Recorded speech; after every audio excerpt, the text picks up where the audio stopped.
If you want to hit 19 or 20 out of 20, you can't just recognize the techniques or memorize a few quotes. You need to know how to weave the extract into your argument, not just reference it, but actually use it to drive your thesis, structure paragraphs, and deepen your analysis. I'm Saavan. I went from being ranked 75th in English at Houston to finishing 2nd in Year 12. I ended up being the go-to person for English in my grade, answering questions, marking essays, and helping others improve alongside me. And in this video, I want to show you the exact way I used to approach extract questions in paper 2. It's the same structure I used to score 95 in my trials and a 94 overall for English, and the same structure that helped 27 students in my year group get band 6s. Let's break it down together. In the extract question paper 2, you're being asked to think like a critic and to engage with the extract as part of a bigger conversation happening across the whole text. That means you need to do 3 things really well. Engage directly with the extract, show your understanding of the whole text, and let the extract ideas drive your argument. When I was preparing for trials and the HSC, I treated the extract like a springboard. That way, I was building something purposeful and specific that fit the question and the extract in front of me. And that's exactly what markers are looking for. Let's get started with where your essay starts, the introduction. If you want to stand out from the start, your introduction needs to do 2 things. 1, reference the extract specifically, not generically, and 2, tie that reference straight into your main argument. Here's the sentence structure I use almost every time. As illustrated by feature in the extract, author explores core idea or theme. The feature is your anchor. It shows the marker that you've read the extract closely and are responding to the task at hand. But it's the core idea you're connecting that feature to that becomes the focus of your entire essay. Let me give you an example. Instead of saying, as shown in the extract, Shakespeare explores colonization, you'd say, as illustrated by the combative dialogue between Prospero and Caliban in the extract, Shakespeare explores the tensions of colonial dominance and subjugation. The second version works better because it does 2 things at once. It grounds your thesis in a specific detail from the extract, and it introduces the core idea your whole essay will explore. Once you've made that link, everything else in your response flows more naturally because you've anchored your big idea in something real and tangible from the very beginning. Once you've set up your introduction properly, the next step is knowing how to keep using the extract throughout your body paragraphs.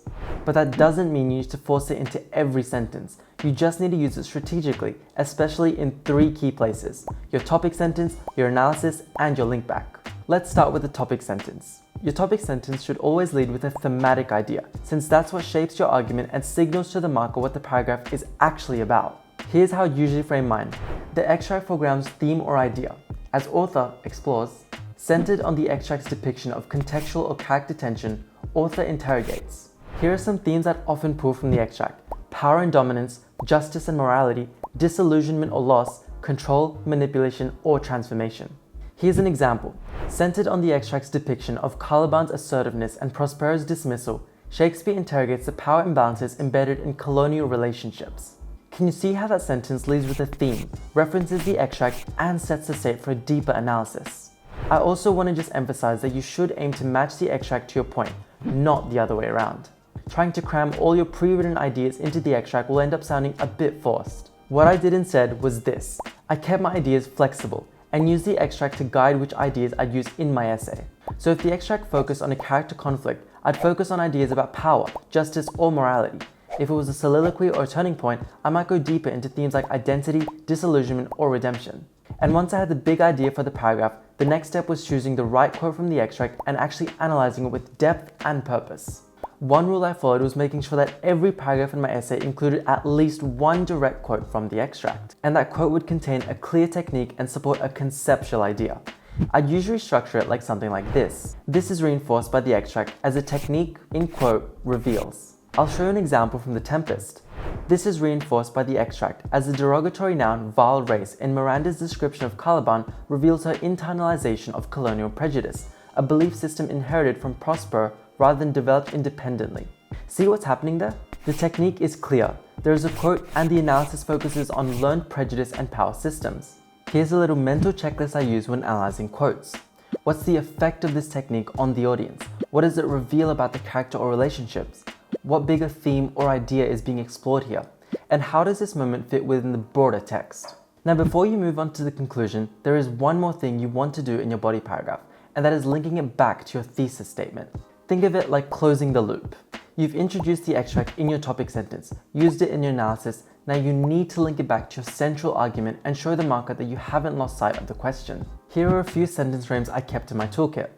Thus, the extract invites the audience to reconsider. In doing so, the extract reinforces author's exploration of. This moment in the extract encapsulates the text's broader concern with. Ultimately, this interaction in the extract reflects the values underpinning. If I continued from the Tempest example, I'd write something like, thus, the extract invites the audience to reflect on the insidious nature of inherited prejudice, revealing how cultural bias is normalized through language and passed down within power structures rather than questioned. See how that closes the paragraph?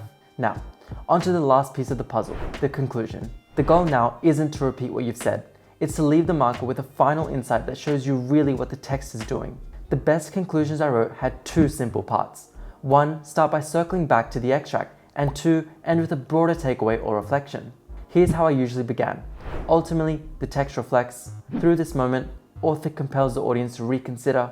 By anchoring these ideas in the extract, the text as a whole invites. This brings your essay full circle. You started grounded in the extract and you're ending the same way. That's what makes your argument feel cohesive. Here's an example of a conclusion. I'll let you pause and read what I wrote before I break down why it makes a good one. This kind of conclusion shows a few key things. Your what is said and why it matters. You understand the extract's role in the bigger narrative. You're thinking critically about the text's relevance. So to recap, if you want to ace an extract question, it comes down to this. Start with a specific feature from the extract in your intro. Don't generalize. Use the extract strategically in your topic sentence, analysis, and links. Choose quotes with purpose, unpack them deeply, and connect them to your broader argument. Close the loop in each paragraph and tie everything back to your thesis. And in your conclusion, zoom out and reflect on how the extract helps reveal the text's most important ideas. That's the framework I used in Year 12, and I hope you find it helpful. But before I wrap up this video, I want to show you this cool study tool called Excel HSC Copilot. So let's say one of your prescribed texts for Module A is the Tempest. Inside the platform, you get access to things like character studies, where you can see the relationship and potential conflict between characters like Prospero and Caliban. Theme breakdowns that go beyond surface level and dive deep into themes like colonialism, power, and forgiveness. Writing tips and even technical analysis that helps you show how form shapes meaning. Sample responses that directly show you how all these tips on structure and techniques play into action. But the coolest part is that you can practice writing your own extract response using past HSC questions and then get instant AI-powered feedback on how well you've integrated your extract, built your argument, and structured your essay. Let me show you how it works. For demonstration, I'm going to use one of the responses we've already written and upload it here as my response for some feedback. Now let it generate the feedback and look at all of its feedback plus suggestions on how to improve. If you want to try it out for yourself, you can sign up today for full access to our English course for the 2025 HSC, valued at $99. I've left a link in the description box. Thanks for watching, see you in the next video.